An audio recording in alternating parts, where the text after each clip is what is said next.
Zina and Sophie had always been more than sisters. They were mirror images of one another genetically, emotionally, and even in the way they experienced the world. Growing up in a small town just outside of Seattle, they were inseparable since birth. Their bond wasn't just about closeness. It was borderline psychic. If one cried, the other sensed it. If one felt pain, the other flinched. And while that connection was beautiful during childhood, it began to complicate things in adulthood, especially when it came to love. They both fell in love in their late teens. Not long after high school ended, Zina met Jack during a heated school debate tournament. He was sharp, magnetic, with an underlying rage that he channeled into ambition. She liked how he made her feel like the world wasn't big enough to contain them. He was aggressive in his affection, sometimes controlling, but Zina used to intensity, mistook it for deep love. Sophie, on the other hand, found her match in Liam. She met him during an art exhibition she'd reluctantly attended with. You know, Liam was gentle and expressive, the type of man who could romanticize a spoon if you let him. He sketched her portrait within 10 minutes of meeting her and left her feeling seen in a way she never had before. Where Jack burned like a wildfire, Liam soothed like a calm sea. Over the years, both sisters supported each other through heartbreaks, small fights and jealousy between the couples. When Jack and Zina briefly separated due to Jack's temper, it was Sophie who helped her sister through. When Liam lost his job and spiraled into depression, it was Zina who brought wine over and sat on Sophie's floor until 3 a.m., brainstorming ways to help. Eventually, after nearly a decade of dating and growing up together, they each decided it was time to settle. Their weddings were 2 months apart. Zina and Jack's ceremony was a lavish affair at a vineyard filled with lawyers, entrepreneurs, and networking opportunities. More than guests, Sophie and Liam kept it minimal, just vows under a canopy of white wisteria. The cliffside chapel with only 30 of their closest loved ones, married life began like a fairy tale. The twin sisters bought homes just 2 blocks from each other in a quiet neighborhood on the city's edge. They often walked their dogs together in the mornings, had Sunday brunches with their husbands, and even planned joint vacations. Outsiders saw a picture-perfect life. 2 successful couples living side by side, anchored by an unbreakable sisterhood. But behind closed doors, cracks began to surface. Jack's obsession with work turned into neglect. He was always buried in briefs and litigation, barely making it home before midnight. His temper returned sharp, unpredictable, and emotionally exhausting. Zina began to feel invisible, a shadow in the house she once decorated with love. He wasn't unfaithful, but he was detached, like a man married to ambition, not a wife. Sophie faced the opposite. Liam, ever the artist, had begun to withdraw. Into his own world of melancholy paintings and slow-burning depression, he rarely left the house. He made grand romantic gestures occasionally, but day-to-day life with him felt emotionally weighty. He needed Sophie not just as a wife, but as a caretaker and emotional stabilizer. And she was growing tired one evening as twilight painted the sky in shades of burnt orange. The sisters sat together on Zino's porch with glasses of wine. Their laughter slowly died down, replaced by silence and long sighs. Sophie was the first to speak honestly. "Do you ever miss danger?" she asked, swirling her glass. The butterflies, the sneaking around, the not knowing. Zina chuckled bitterly. "God, yes. Sometimes I wish Jack would just surprise me. Anything, a fight, even something that isn't him coming home at 1 a.m. smelling like courtroom stress and scotch." Sophie nodded. "Liam cries watching toothpaste commercials now. I can't remember the last time we had sex.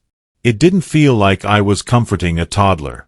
They laughed at first, but then Sophie lowered her voice, watching Zina carefully. "Sometimes I wonder what it'd be like if we switched."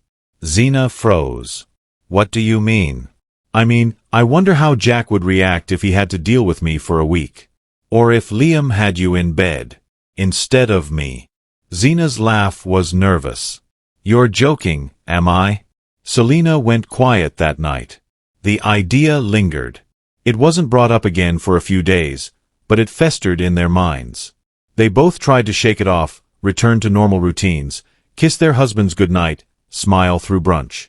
But every interaction started to feel performative. They began scrutinizing each other's lives with silent envy. Zena admired how Liam cooked for Sophie, how he still massaged her feet after a long day. Sophie, meanwhile, watched how Jack took charge of situations, how he commanded rooms and made people listen. It didn't feel like betrayal. First, it felt like curiosity. Weeks passed. The idea slowly morphed from joke to fantasy, from fantasy to possibility. One day, Sophie texted Zena. "Still think about it," Zena replied. "More than I should." Then came planning. They rehearsed subtle differences. Zena's bracelet, always on the right. Sophie's mole near her collarbone. How they walk, talk, smile. The similarities between them were already uncanny. With a little effort, they could become indistinguishable, especially to men who never noticed the fine details anymore. It started small. Zena wore Sophie's perfume and visited radio studio, under the pretense of needing art advice. Liam didn't even flinch. Sophie, meanwhile, met Jack for lunch, dressed in Zeno's clothes, with a story about a dental appointment running late. Jack barely looked up from his phone. They realized something shocking. Neither husband noticed the difference. It was both liberating and infuriating. That's when the switch really happened. It wasn't planned. It just happened one Saturday, with their husbands out drinking together at a friend's party. The sisters texted each other with a single word: "tonight." And just like that, it began. Zena slid into Liam's bed, her heart racing. Sophie kissed Jack, like she hadn't in years. The fantasy was no longer fantasy, and in those first few days, it felt like they'd uncovered a new drug. Their lives were re-energized. Passion returned. They laughed more, giggled like teenagers, swapped stories of what turned their husbands on. It was thrilling, addictive, but they were dancing, on the edge of a knife, and neither could see just how sharp it was. What began as a mischievous escape from routine quickly escalated into something deeper, something neither Zena nor Sophie had truly prepared for. They weren't just swapping names or outfits anymore.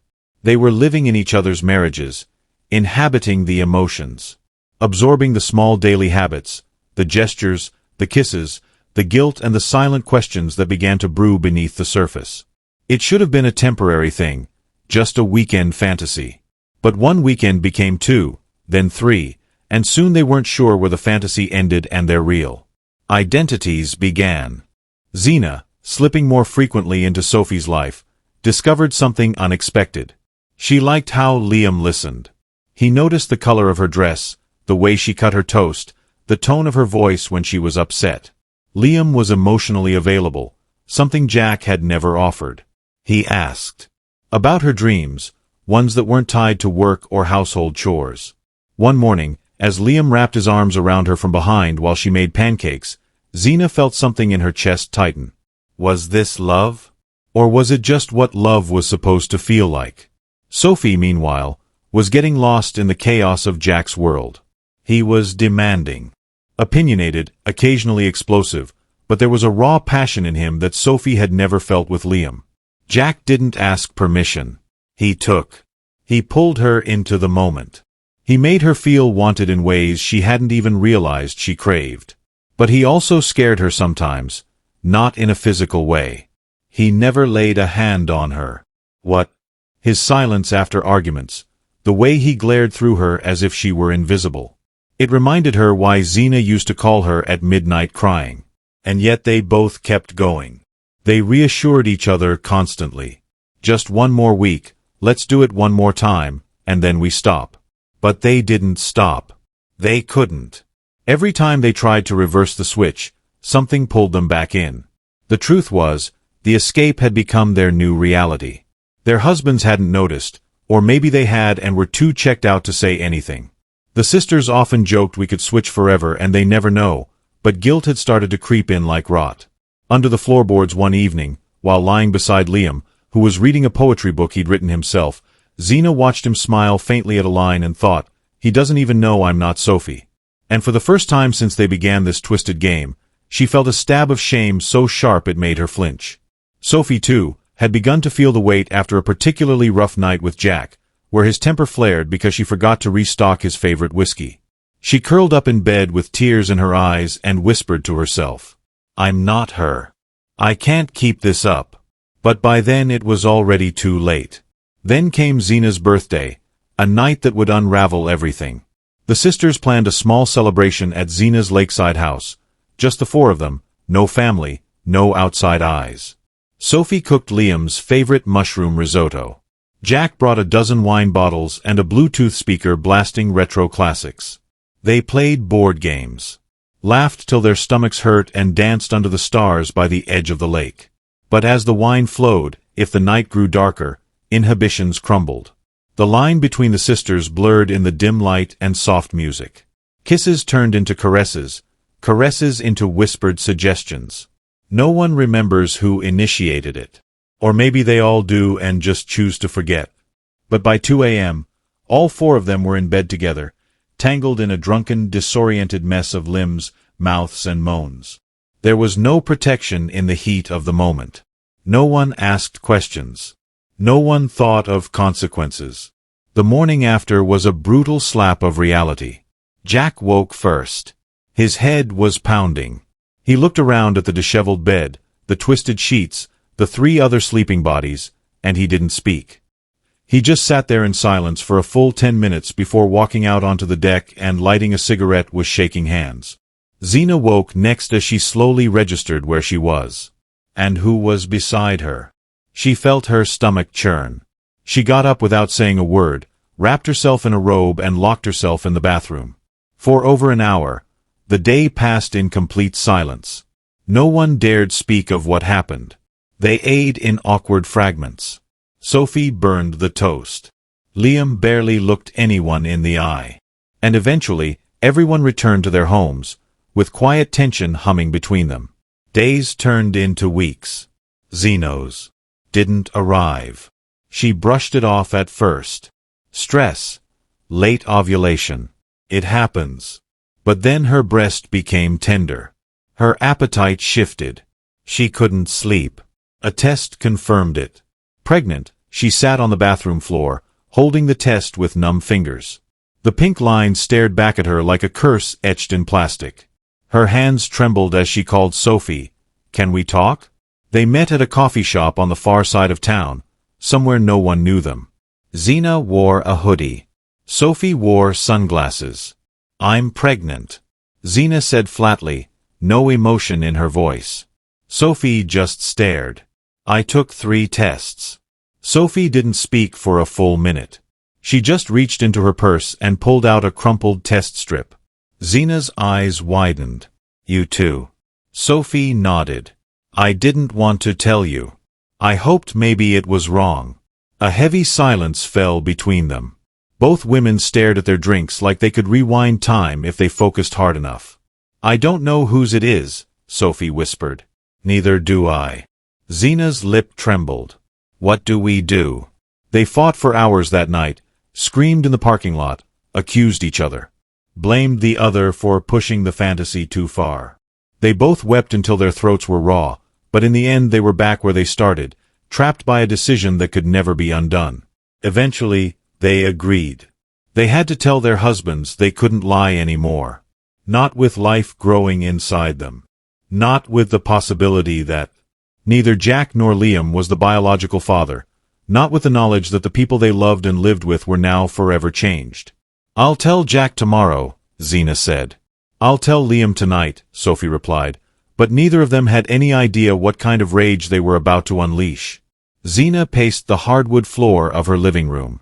4 hours that night, the silence in the house was crushing. Her fingers trembled as they ran over the pregnancy test on the coffee table, the second pink line glowing like a siren in her mind.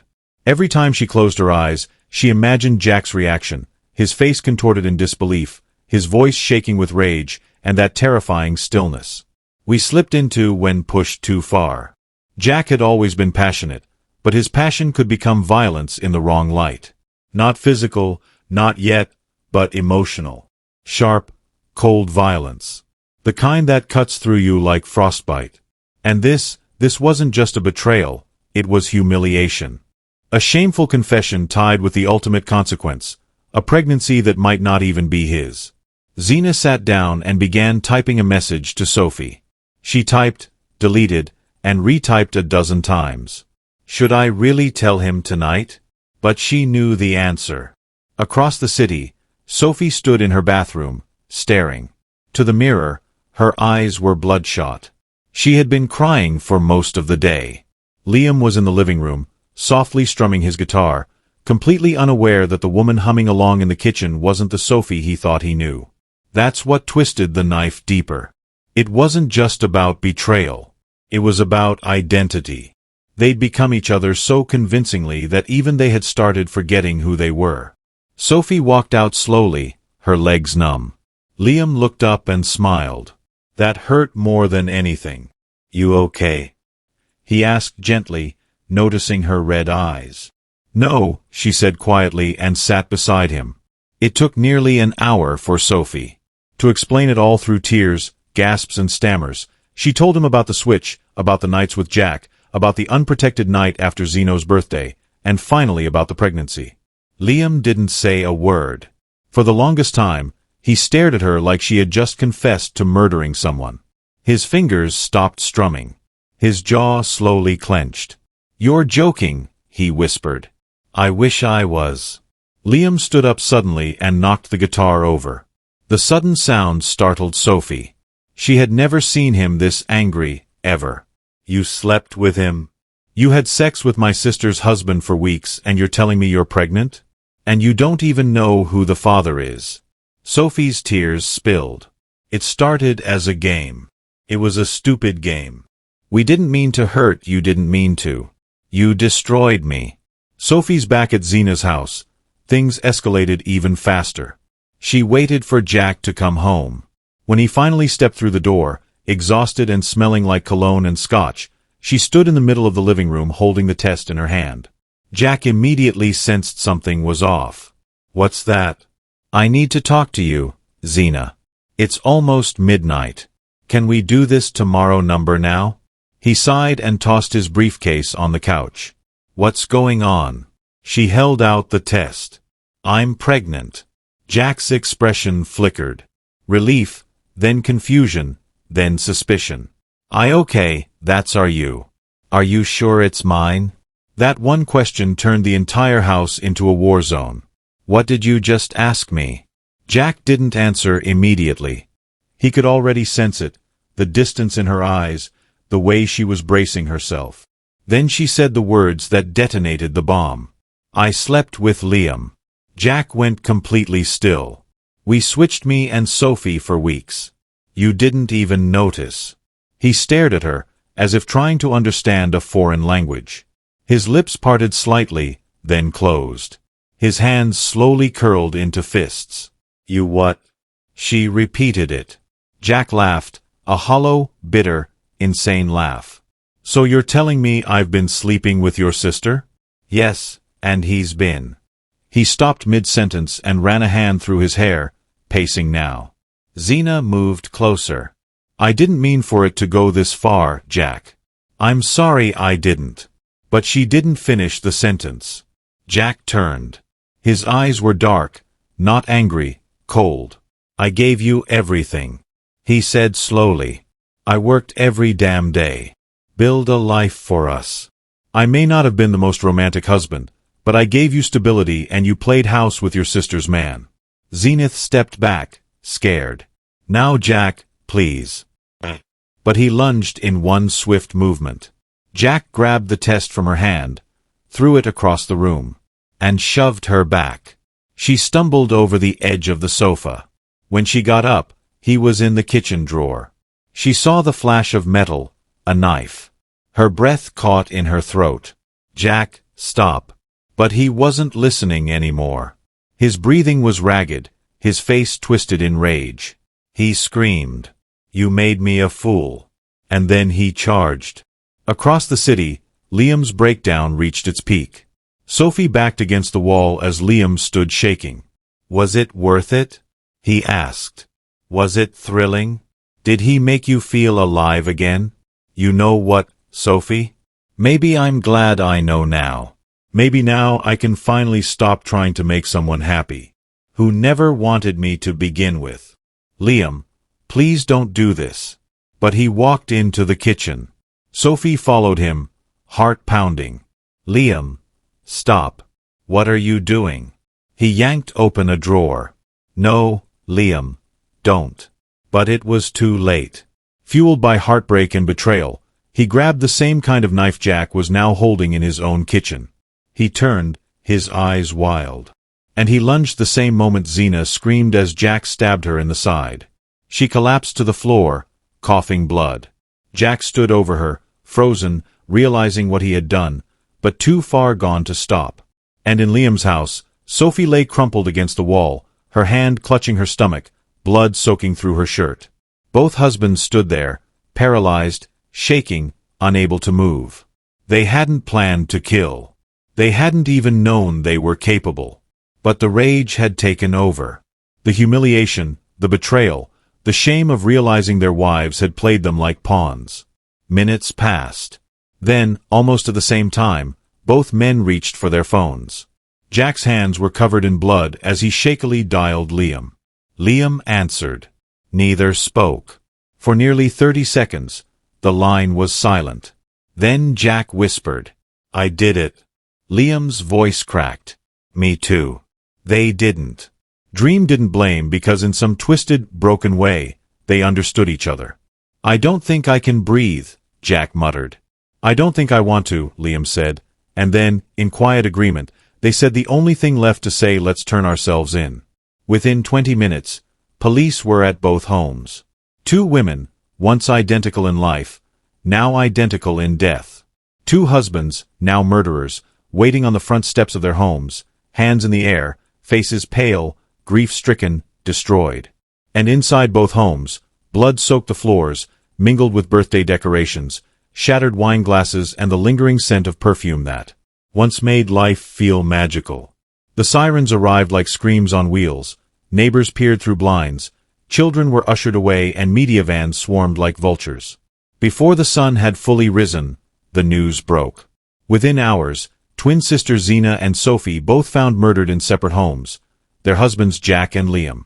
Arrested without resistance, the headline practically wrote itself. Twin fantasy ends in double murder. Husbands confessed to swapping wives, then killing them. The public devoured every detail. People couldn't look away. It wasn't just a murder, it was Shakespearean. Identical twin sisters, marriage swap secret, pregnancies. A drunken orgy, a double homicide committed simultaneously in different homes. It was twisted, salacious, tragic, and eerily symmetrical. The perfect storm. But for those who knew them personally, it wasn't entertainment. It was a funeral. Before the funeral, Zina and Sophie's parents, already frail and aged, collapsed into tears when the coroner confirmed their daughters' identities. They refused to speak to the press. At the joint funeral, the mother sobbed uncontrollably as the coffins were lowered, whispering, "You were born together, you left together. Why did you do this to each other?" The trial began 6 weeks later. From the moment the courthouse doors opened, the halls were flooded with reporters, courtroom sketch artists, podcast crews, and curious onlookers who'd waited in line just to get a glimpse of the twin killers. Jack and Liam were tried separately, but the judge allowed the jury to hear both testimonies since the crimes. Interlinked by motive and time, the courtroom was like a theater stage, each man placed under the spotlight as the prosecution and defense painted them with opposing brushes. Jack, once a feared and admired lawyer, was now in shackles, his face gaunt, his suit replaced by a beige prison uniform. His expression remained unreadable, as if he hadn't fully accepted the weight of what he'd done. Liam looked like a ghost of himself. Unshaven, sallow, sunken eyes. He barely spoke above a whisper. His trembling hands rarely stopped moving, like his guilt was trying to escape through his fingertips.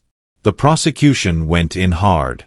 They described the crime as brutal, calculated, and irreversible.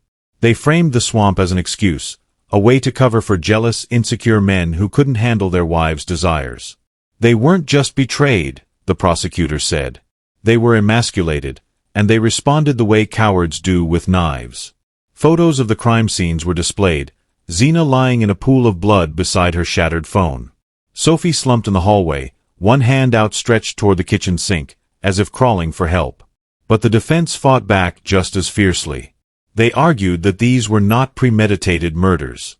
They were crimes of passion, the result of a psychological implosion. A betrayal so layered and emotionally destabilizing that even the most rational mind could shatter. Psychologists were brought in. One expert testified that both Jack and Liam had experienced an identity breakdown, a kind of dissociative rage triggered by betrayal from the people they trusted most. Their reality was distorted. He explained their wives played a role so convincingly that it created cognitive dissonance. These men thought they were living one life, only to find out it had all been a lie. Even the sisters' diary entries were read aloud in court. Sophie had written, "I don't know where she ends and I begin anymore. Sometimes I wake up and feel like I'm her and I think maybe I like it better that way." Zena's journal, found in her closet, included an entry just 3 days before her death. "I love Jack, but I love how Liam sees me. I feel safe there. Maybe that makes me a monster." The courtroom fell into pin-drop silence when these lines were read. Because suddenly the fantasy didn't seem like a scandal anymore. It felt like desperation, a cry for something neither woman could name, something they thought they'd find in each other's husbands. But instead they found their graves. Jack eventually took the stand. When asked why he did it, he broke his silence. "I don't know," he said. His voice. "Of course, all I could see was red. I wasn't stabbing her, I was stabbing. The humiliation, the betrayal, the years I gave, the life I built, all mocked. I thought I was enough, and in that moment I didn't want her to live with that smirk she gave me when she said we swapped." Liam cried when asked the same. "I didn't mean to kill her," he said through sobs. "I just wanted the pain to stop. I wanted it to be a bad dream. She looked at me with pity and I lost it.